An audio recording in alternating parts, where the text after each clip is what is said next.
Hi friends, welcome back to my YouTube channel. ಇವತ್ತೊಂದು high protein breakfast recipe ನಾನು ತೋರಿಸ್ತೀನಿ. ಇದು ನನ್ನ ಫೇವ್ರೇಟ್ ಆಗೋಗಿದೆ ಮಾಡ್ಕೊಂಡಾಗಿಂದ. ಇದು ಖಾರ ಕಡುಬು. ಇದನ್ನು ನಾನು 3 ಥರ ಬೇಳೆ ಬಳಸಿ ಮಾಡಿದ್ದೀನಿ. ಇದಕ್ಕೆ ನಾನು ತೊಗರಿಬೇಳೆ, ಕಡಲೆಬೇಳೆ ಹಾಗೂ ಹೆಸರು ಬೇಳೆನ ಯೂಸ್ ಮಾಡ್ಕೊಂಡು ಮಾಡಿದ್ದೀನಿ. ಇದಕ್ಕೆ ನಾನು ಕಾಂಬಿನೇಷನ್ ಆಗಿ ಟೊಮ್ಯಾಟೊ ಚಟ್ನಿ ಮಾಡ್ಕೊಂಡಿದ್ದೀನಿ. ತೆಂಗಿನಕಾಯಿ ಚಟ್ನಿ ಕೂಡ ತುಂಬಾ ಒಳ್ಳೆ ಕಾಂಬಿನೇಷನ್. ಇದಕ್ಕೆ ನಾನು ಓವರ್ ನೈಟ್ 3 ಬೇಳೆನ ನೀರಲ್ಲಿ ನೆನೆಸಿ ಇಟ್ಟಿದ್ದೆ. ಕಡಲೆಬೇಳೆ, ತೊಗರಿಬೇಳೆ ಹಾಗೂ ಹೆಸರು ಬೇಳೆನ ನೆನೆಸ್ಕೊಂಡಿದ್ದೀನಿ. ಯಾವುದಾದ್ರು ಒಂದು ಬೇಳೆಯಿಂದ ಕೂಡ ಮಾಡ್ಕೋಬೋದು. 3 ಬೇಳೆನ ನಾನು ಈಕ್ವಲ್ ಕ್ವಾಂಟಿಟಿಲಿ ಹಾಕ್ಕೊಂಡಿದ್ದೀನಿ. 3 ಒಂದೊಂದು ಕಪ್ನ ಹಾಕಿ ಓವರ್ ನೈಟ್ ನಾನು ನೆನೆಸಿ ಇಟ್ಕೊಂಡಿದ್ದೀನಿ. ಬರೀ ಕಡಲೆಬೇಳೆಯಲ್ಲಿ ಮಾಡಿದ್ರೆ ಸ್ವಲ್ಪ ಹಾರ್ಡ್ ಅನಿಸುತ್ತೆ ಕಡುಬು, ಹಾಗಾಗಿ ನಾನು 3 ಬೇಳೆನೂ ಹಾಕಿ ಮಾಡ್ಕೊಂಡಿದ್ದೀನಿ. ಇದನ್ನು ಈಗ ಒಂದು ಮಿಕ್ಸಿ ಜಾರ್ಗೆ ಹಾಕ್ಕೊಂಡು ನಾವು ಆಂಬೊಡೆ ಅಥವಾ ಮಸಾಲೆ ವಡೆಗೆಲ್ಲ ತರಿಯಾಗಿ ರುಬ್ಕೋತೀವಲ್ಲ, ಆ ಥರ ಇದನ್ನು ನಾವೀಗ ತರಿಯಾಗಿ ರುಬ್ಕೋಬೇಕು. ಒಂದು ಸ್ವಲ್ಪ ಹಸಿಮೆಣಸಿನ್ಕಾಯಿ, ಒಂದು 3-4 ಹಸಿಮೆಣಸಿನ್ಕಾಯಿನ ಮಧ್ಯಕ್ಕೆ ಮುರಿದು ಹಾಕೋತಾ ಇದ್ದೀನಿ. ನೀವು ಚಿಕ್ಕದಾಗಿ ಕಟ್ ಮಾಡಿಕೊಂಡು ಕೂಡ ಹಾಕೋಬೋದು.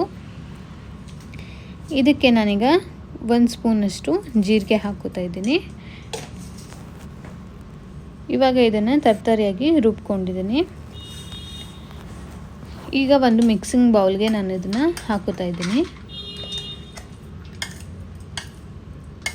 ನೋಡ್ತಾ ಇದ್ದೀರಲ್ಲ, ಫುಲ್ಲು ನುಣ್ಣಗಾಗೋದೇನು ಬೇಡ. ಈ ಥರ ತರಿಯಾಗಿ ಇಲ್ಲೊಂದು ಬೇಳೆ ಇದ್ದರೆ ಪರವಾಗಿಲ್ಲ, ಚೆನ್ನಾಗೇ ಬರುತ್ತೆ ಕಡುಬು. ನಾನು ತೋರಿಸ್ತಾ ಇರೋ ಕ್ವಾಂಟಿಟಿಲಿ ಮಾಡಿದ್ರೆ ಇಬ್ಬರಿಗೆ ಸಫಿಷಿಯೆಂಟಾಗಿ ಬ್ರೇಕ್ಫಾಸ್ಟ್ ಆಗುತ್ತೆ.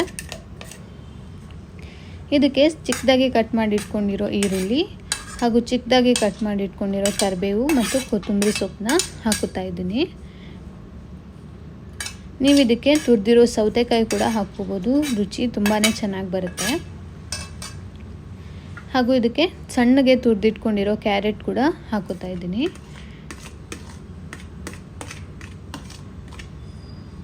ಇದಕ್ಕೆ ಸ್ವಲ್ಪ ಉಪ್ಪು ಹಾಗೂ ಸ್ವಲ್ಪ ಗರಂ ಮಸಾಲ ಹಾಕ್ಕೊಂಡು ಮಿಕ್ಸ್ ಮಾಡ್ಕೋಬೇಕೀಗ. ಗರಂ ಮಸಾಲ ಹಾಕ್ಕೊಳ್ಳೋಕೆ ಇಷ್ಟ ಇಲ್ಲ ಅಂದರೆ ಒಂದು ಸ್ವಲ್ಪ ಜೀರಿಗೆ ಪುಡಿ ಹಾಕ್ಕೊಳ್ಳಿ, ಟೇಸ್ಟ್ ತುಂಬಾ ಚೆನ್ನಾಗಿರುತ್ತೆ. ಜೀರಿಗೆನ ನಾವು ರುಬ್ಬಕ್ಕೆ ಕೂಡ ಯೂಸ್ ಮಾಡಿದ್ದೀವಿ, ಆದರೆ ಜೀರಿಗೆ ಪುಡಿ ಹಾಕಿದಾಗ ಟೇಸ್ಟು ತುಂಬಾ ಚೆನ್ನಾಗಿ ಬರುತ್ತೆ. ಹಾಗಾಗಿ ಇಲ್ಲಾಂದರೆ ಅರ್ಧ ಸ್ಪೂನು ಅಥವಾ 1 ಸ್ಪೂನ್ ಗರಂ ಮಸಾಲ ನಿಮ್ಮ ಟೇಸ್ಟ್ಗೆ ತಕ್ಕಂಗೆ ಗರಂ ಮಸಾಲ ಕೂಡ ಹಾಕ್ಕೊಂಡ್ರೆ ಚೆನ್ನಾಗಿರುತ್ತೆ. ನಾನಿಲ್ಲಿ ಗರಂ ಮಸಾಲನ ಯೂಸ್ ಮಾಡಿದ್ದೀನಿ. ಫಸ್ಟಿಗೆ ಸ್ಪೂನಲ್ಲಿ ಲೈಟಾಗಿ ಮಿಕ್ಸ್ ಮಾಡಿಕೊಂಡು ಆಮೇಲೆ ಕೈಯಲ್ಲಿ ಕ್ಲೀನಾಗಿ ಸಾಫ್ಟಾಗಿ ನಾವು ಚಪಾತಿ ಹಿಟ್ಟೆಲ್ಲ ಕಲಿಸ್ಕೊತೀವಲ್ಲ, ಆ ಥರ ಸಾಫ್ಟಾಗಿ ಮಿಕ್ಸ್ ಮಾಡ್ಕೋತಾ ಇದ್ದೀನಿ. ನೋಡಿ, ಇಲ್ಲಿ ತೋರಿಸ್ತಾ ಇದ್ದೀನಲ್ಲ, ತುಂಬ ಚಪಾತಿ ಹಿಟ್ಟನ್ನು ನಾದೋ ಥರ ಎಲ್ಲ ನಾದೋದೇನು ಬೇಡ. ಸುಮ್ಮನೆ ಅದೆಲ್ಲ ಮಿಕ್ಸ್ ಆಗೋ ತನಕ ಮಿಕ್ಸ್ ಮಾಡಿದ್ರೆ ಸಾಕು. ಸ್ಪೂನಲ್ಲಿ ಅಷ್ಟು ಕರೆಕ್ಟಾಗಿ ಮಿಕ್ಸ್ ಆಗ್ತಾ ಇರಲಿಲ್ಲ, ಹಾಗಾಗಿ ನಾನು ಕೈಯಲ್ಲಿ ಕ್ಲೀನಾಗಿ ಒಂದ್ಸರಿ ಎಲ್ಲ ಐಟಮ್ಸ್ ಮಿಕ್ಸ್ ಆಗೋ ಥರ ಮಿಕ್ಸ್ ಮಾಡ್ಕೋತಾ ಇದ್ದೀನಿ. ಈಗ ನಾನು ಇದಕ್ಕೆ ಇಡ್ಲಿ ಪ್ಯಾನ್ನ ರೆಡಿ ಮಾಡ್ಕೋತೀನಿ. ನೀವು ಕಡುಬು ಬೇಯಿಸೋಕ್ಕೆ ಒಂದು ಪ್ಲೇಟ್ ಥರ ಕೊಟ್ಟಿರ್ತಾರಲ್ಲ, ಅದರಲ್ಲಿ ಕೂಡ ಮಾಡ್ಕೋಬೋದು.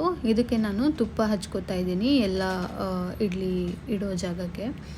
ನಾನು ಇದು ಇಡ್ಲಿ ಪ್ಯಾನಲ್ಲಿ ಮಾಡ್ಕೋತಿರೋದ್ರಿಂದ ಇಡ್ಲಿ ಶೇಪಲ್ಲೇ ಮಾಡೋಣ ಅಂದ್ಕೊಂಡಿದ್ದೀನಿ.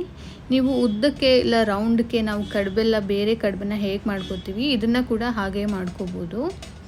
ನಾನು ಇಡ್ಲಿ ಪ್ಯಾನಲ್ಲಿ ಮಾಡ್ತಾಯಿದ್ದೀನಿ, ಹಾಗಾಗಿ ಇಡ್ಲಿ ಶೇಪಲ್ಲೇ ಮಾಡೋಣ ಅಂತ ಮಾಡ್ಕೋತಾ ಇದ್ದೀನಿ. ನೋಡಿ, ಈ ಥರ ಸೇಮ್ ನಾವು ಮಸಾಲೆ ವಡೆ ಅಥವಾ ಕಡಲೆಬೇಳೆ ವಡೆ ಮಾಡ್ಕೋತೀವಲ್ಲ, ಅದೇ ಥರನೇ ಮಾಡ್ಕೋಬೇಕು. ಆದರೆ ಅದನ್ನು ತಟ್ಕೊಳ್ಳೋ ಅಷ್ಟು ಗಟ್ಟಿಯಾಗಿ ತಟ್ಕೋಬಾರ್ದು, ಲೈಟಾಗಿ ತಟ್ಕೋಬೇಕು. ತುಂಬ ಗಟ್ಟಿಯಾಗಿ ಅದನ್ನು ಟೈಟಾಗಿ ಮಿಕ್ಸ್ ಮಾಡಿಕೊಂಡ್ರೆ ಅಥವಾ ಟೈಟಾಗಿ ಉಂಡೆ ಕಟ್ಟಿದ್ರೆ ಕಡುಬು ಸ್ವಲ್ಪ ಹಾರ್ಡ್ ಅನಿಸುತ್ತೆ ತಿನ್ನಬೇಕಾದ್ರೆ.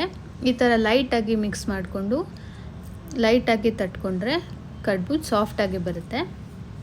ನೋಡಿ, ಇಲ್ಲಿ ತೋರಿಸ್ತಾ ಇದ್ದೀನಲ್ಲ, ಇದೇ ಥರ ಎಲ್ಲದನ್ನು ಮಾಡಿ ನಾನು ಅರೇಂಜ್ ಮಾಡಿ ಇಟ್ಕೋತಾ ಇದ್ದೀನಿ. ಇಡ್ಲಿ ಪ್ಲೇಟ್ಗೆ ತುಪ್ಪ ಹಚ್ಚಿ ರೆಡಿ ಇಟ್ಕೊಂಡಿದ್ದಾಗ ಅದಕ್ಕೆ ಮಾಡಿ ಇಟ್ಕೋತಾ ಇದ್ದೀನಿ. ಅದೇ ಥರ ನಾನು ಉಳಿದಿರೋ ಎಲ್ಲದನ್ನು ಮಾಡಿ ಇಟ್ಕೋತಾ ಇದ್ದೀನಿ. 2 ಇಡ್ಲಿ ಪ್ಲೇಟ್ ಆಗೋ ಅಷ್ಟು ಆಗಿತ್ತು ನನಗೆ ಕಡುಬು. ಅದನ್ನೆಲ್ಲ ಮಾಡಿಟ್ಕೋತಾ ಇದ್ದೀನಿ. ಸೈಡ್ ಬೈ ಸೈಡ್ ನಾನು ನೀರನ್ನ ಕೂಡ ಕಾಯಕ್ಕಿಟ್ಟಿದ್ದೆ ಇಡ್ಲಿ ಪಾತ್ರೆಯಲ್ಲಿ. ಅದೀಗ ಕಾದಿದೆ. ನಾನು ಈ ಥರ ಇಟ್ಕೋತಾ ಇದ್ದೀನಿ.